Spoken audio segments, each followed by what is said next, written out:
TV में देखना, लोगों ने कहा कि महाराज टीवी में देखने में और साक्षात देखने में क्या अंतर है? जिंदा बाप में और मरे बाप की फोटो में जितना अंतर है। जीवित बाप है उस समय फोटो को नहीं पूजा जाता। फोटो कब पूजा जाता है? जब पिताजी है ही नहीं, तो मजबूरी का नाम मजबूरी में टीवी है। ये टीवी में जो शांति धारा दी थी उस कोरोना टाइम पे दी थी जिस समय जिंदगी खतरे में थी।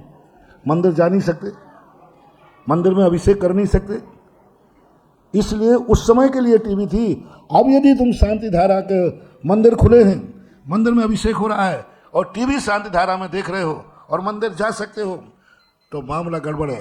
अब उनके लिए शांति धारा है जो बीमार हैं, असमर्थ हैं, जहां मंदिर है नहीं, विदेश में लोग रह रहे हैं, इन लोगों के लिए है।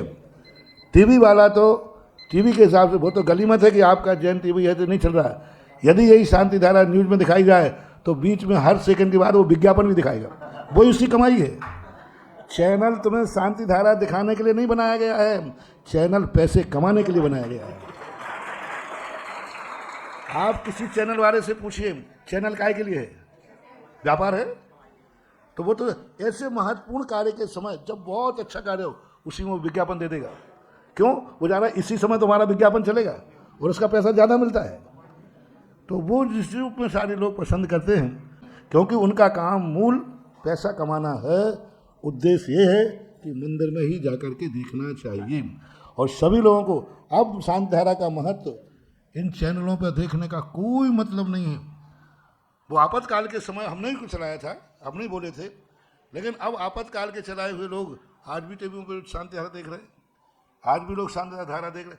वो भी उनको इसलिए चालू है, कोई बीमार है, असमर्थ है, मंदिर तक जा ही नहीं सकता, तो उनके लिए है।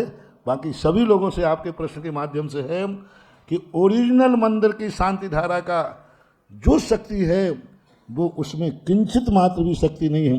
जैसे नमोस्तु करोगे, मैं आशीर्वाद दूंगा, मेरी एनर्जी साथ में जाएगी कि नहीं? और फोटो में करोगे तो ये आशीर्वाद पता नहीं काय के लिए उठाया था। अब वो उस समय हाथ किसके लिए उठा था? हो सकता है उस समय हाथ किसी को गर्मी चढ़ी थी, उसकी गर्मी शांत करने के लिए उठा था, और तुम्हें उस समय सर्दी है, क्योंकि वो आशीर्वाद तो आशीर्वाद है। तो जो साक्षात भगवान की मूर्ति का अतिशय साक्षात गुरु के सामने बैठने प्रवचन सुनने की जो अनुभूति है वो बहुत एनर्जिस्ट होती है। उन चीज़ों के लिए जब असमर्थ हैं, जैसे मान लीजिए यहाँ चैनल चल रहा है, अभी मैं साक्षात प्रवचन दे रहा हूँ, अब यहाँ कोई टीवी पर बैठ के सुन रहा है तो वो बाप के जीते हुए उनकी फोटो की आरती उतार रहा है। अब रोज को, अब मान लीजिए तुम दूसरे गांव के हो, अब प्रतिदिन तो महाराज के पास पहुंच नहीं सकते, जा ही नहीं पाओगे, तो उनके लिए फिर टीवी है कि भाई हम प्रतिदिन महाराज के पास पहुंच नहीं पाएंगे, इसलिए अच्छा है कि हम टीवी पे देख रहे हैं। ये जो उनके लिए टीवी है जो साक्षात मंदिर या गुरु के सामने नहीं पहुंच पाते हैं।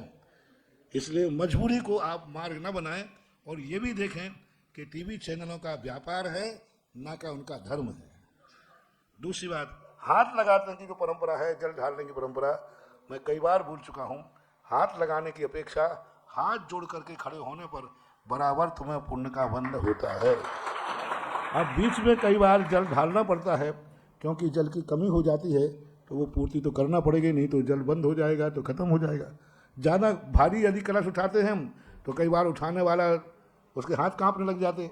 तो कुछ समस्याएं भी हैं, उनकी तरफ भी ध्यान देना चाहिए।